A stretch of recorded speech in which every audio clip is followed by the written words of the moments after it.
একসময় জাতীয় দলের নিয়মিত পারফর্মার ছিলেন নাসির হোসেন, কিন্তু টানা বাজে পারফরম্যান্সের কারণে দল থেকে বাদ পড়তে হয়েছে তাকে। এরপর ঘরোয়া ক্রিকেটে নিজেকে প্রমাণ করে আবারও দলে ফেরেন নাসির হোসেন। মাঝের সময়গুলোতে দলে আসা যাওয়ার মাঝেই ছিলেন এই ডানহাতি ব্যাটসম্যান।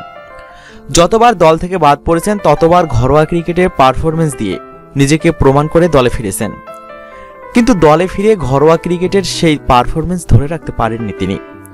আর বাজে পারফরম্যান্সের চিত্র ধরা পড়েছে চলমান ত্রিদেশীয় সিরিজেও।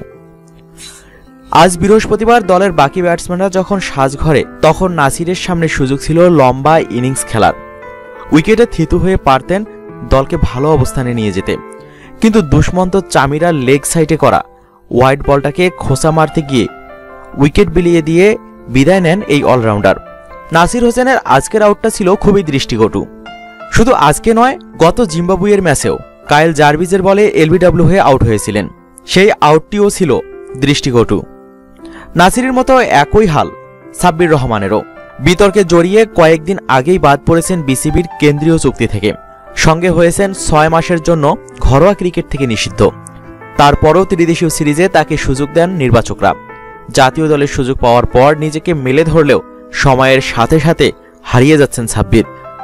নাসিরের মতো সাব্বির রহমানের সামনেও সুযোগ ছিল ফাইনালের আগে নিজেকে ফর্মে ফিরিয়ে আনার। উইকেটে থিতু হতে পারলে খেলতে পারতেন 35 ওভারের মতো। এত সময় ব্যাট করার সুযোগ পেলেও বিশ্বের যে কোনো ব্যাটসম্যানই চাইবে দেখে শুনে খেলে নিজের ফর্ম ফিরিয়ে আনা বা লম্বা ইনিংস খেলার, কিন্তু না, বিধ্বংসী হতে গিয়ে সাজঘরে ফিরেছেন মাত্র 10 রানে। দলীয় ব্যর্থতায় বৃহস্পতিবার টাইগাররা লঙ্কানদের কাছে হেরেছে 10 উইকেটের ব্যবধানে। ফাইনালের আগে এমন হার এবং ক্রিকেটারদের পারফরম্যান্সের চিন্তার ভাঁজ ফেলেছে টিম ম্যানেজমেন্টের কপালে।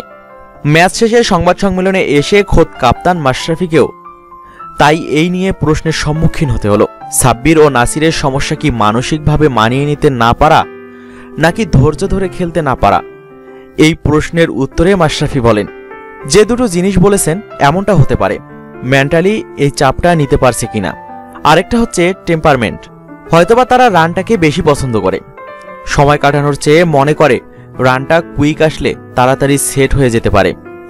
মাশরাফি আরও বলেন, প্রথম শ্রেণীর ক্রিকেটে যদি দেখেন 3-4 উইকেট পড়ে গেলেও স্ট্রাইক রেট কিন্তু 100 থাকে, কাজেই ওই অভ্যাসটা আমাদের কম।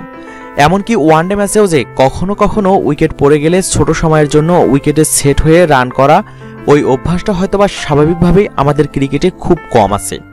এখানে একটা ঘাটতি থাকতে পারে।